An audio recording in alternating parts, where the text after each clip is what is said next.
The delivery truck arrived at exactly 11:59 p.m., its headlights washing my street in pale white. Snow wasn't falling, yet frost spread wherever the tires stopped. A man in a Santa suit stepped down slowly, as if gravity obeyed him differently than the rest of us.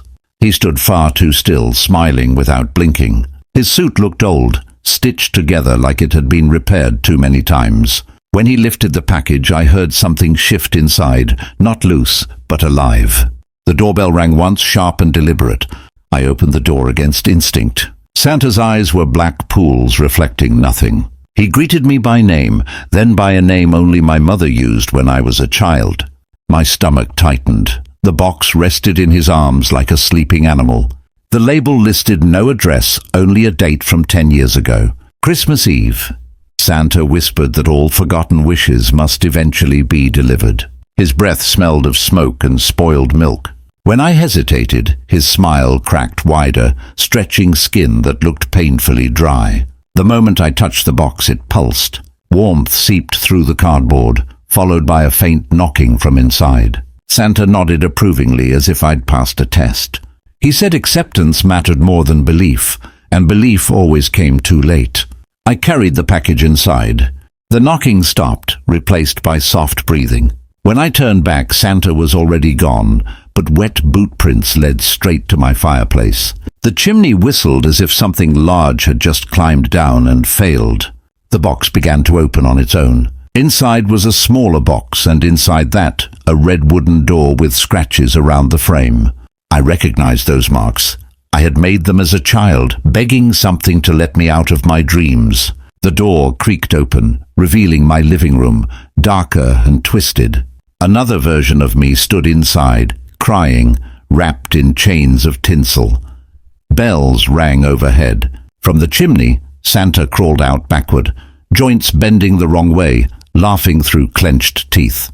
He said naughty wasn't about behavior, but regret. Every lie we buried, every cruel thought we fed, made his world stronger. The other me screamed silently as shadows pulled him toward the chimney. Santa placed a hand on my shoulder, burning through fabric and skin. I tried to shut the door, but my hands passed through it like smoke.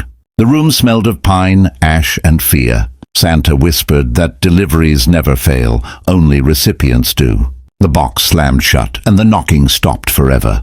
Christmas morning came too quietly, no birds, no wind. The box was gone, but ash covered the floor. My reflection in the mirror lagged behind my movements, smiling when I didn't. From somewhere far away, bells rang in slow, steady rhythm. That night, a truck key appeared on my table, heavy and warm.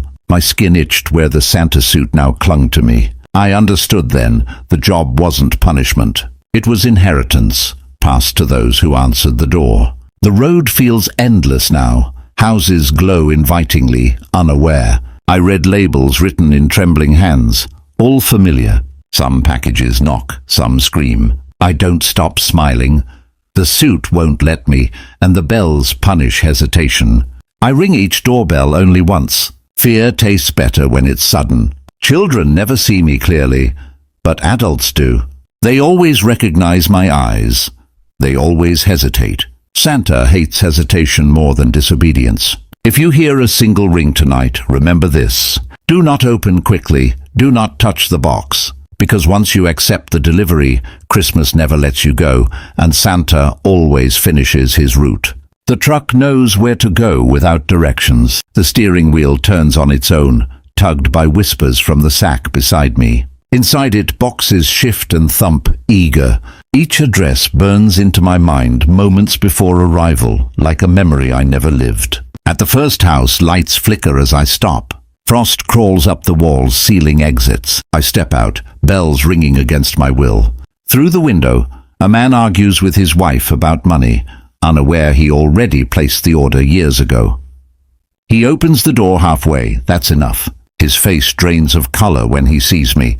Adults always know. The box in my hands begins to cry softly, mimicking a child's voice. His hands shake as he signs for it, sealing his name in ash. Back in the truck, the sack grows heavier. I feel lighter. That terrifies me most.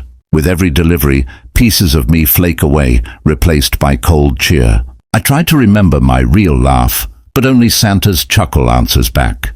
Some houses fight harder. One woman slammed the door, praying aloud.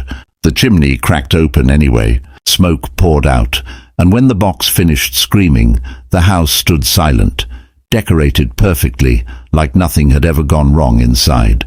Time bends on the route, midnight never ends. Snow falls upward, vanishing into the sky. The radio plays distorted carols, lyrics warning instead of comforting. Every song ends with the same line whispered softly, "All wishes are fulfilled." I glimpse myself in windows. My eyes are darker now, deeper, reflecting fires I don't remember lighting. The beard itches because skin underneath keeps trying to heal. Santa doesn't allow that.